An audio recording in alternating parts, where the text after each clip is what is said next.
Fundamentals started several years ago when two design and merchandising professors, Dr. Karen Hilgard and Dr. Jen Ogle, saw a story in the news about how women were falling behind in the STEM fields in terms of their careers. So they noted that that actually started happening for middle schoolers. So they thought about how much STEM is actually involved in the fashion and design fields, and so they started developing a program that incorporates science, technology, engineering, and math for apparel to make it more accessible for middle school students.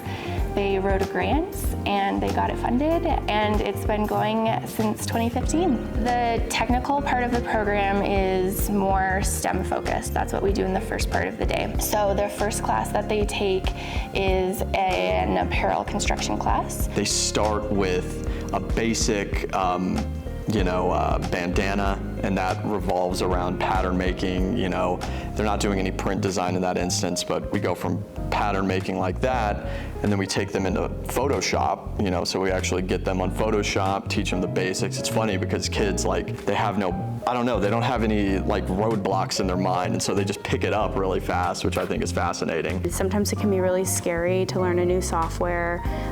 It can be difficult, but they have to learn how to try and try again, and then they have those goals at the end, and then they can foresee them through and make a final project that they get really excited about. The next class they take is the apparel technology and engineering class. So they get to work with our state-of-the-art 3D body scanner. It's an evil space alien kidnapping you. And then they work in the computer lab in a program called CLO that does 3D garment renderings. They also take textile science. Textile science, they get to look at fibers through the microscopes, learn about the different properties of fibers, how fibers take dye in different ways, and we do a tie-dye project with that. We also have a store design course. There is also the costing and pricing class, and we also have the digital textile design class. They design a textile print, and then we print it on our digital textile printer over in the RDC.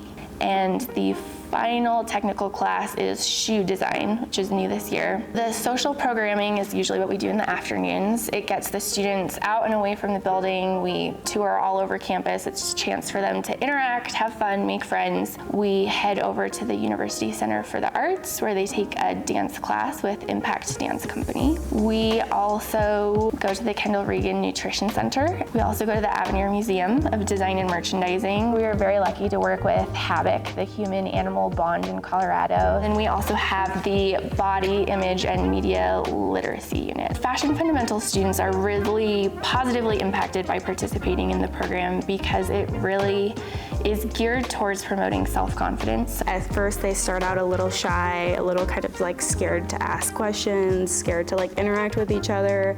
But then once they figure out that we're all in this together, this is a safe space, we want y'all to learn and have fun. It's nice because they just go for it, and so if you do that at a young age, it kind of distills that confidence in them. What happens here sticks with them. Then it kind of ends up getting rid of that whole, oh, I've never sewn before, oh, I've never had any experience doing this. As someone who gets to watch the students for 2 weeks, I would say it's the courage to try new things and also the courage to support one another in trying new things. I really hope that the students walk away from camp thinking that science, technology, engineering, and math, it's not as intimidating as they think it is. There's room for creativity in those fields, and they can really just try it and they'll be able to do it.